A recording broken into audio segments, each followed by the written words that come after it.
Before you go, I want to ask you about the European Parliament backing. They've passed this support for a carbon border tax. This relates to basically they're calling it a carbon border adjustment mechanism for those producers from heavy industries and from nations that might not have a trading scheme, an emissions trading scheme. What's your reaction to this development from the European Parliament? They're talking about this tax coming into force, this border tax coming into force as early as 2023.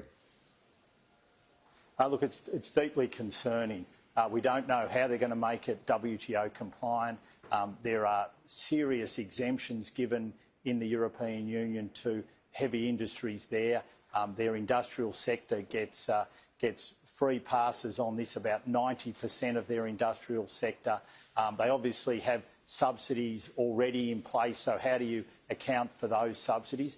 From an Australian point of view, we think a much more positive approach to take is one where we look to liberalise trade in environmental goods, in environmental services.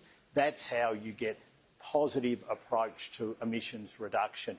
We are absolutely committed to meeting our Paris targets. We've met our Kyoto targets, and that's something that many members of the European Union didn't seem to understand. I'm happy to tell them today we did meet our Kyoto targets and we are on track to meet our Paris targets. And what we want to do is have a positive approach, a trade liberalisation approach. Let's cut tariffs on environmental goods. Let's make the freer trade and environmental services the way to go, so all countries can benefit from all approaches to reducing emissions right across the globe.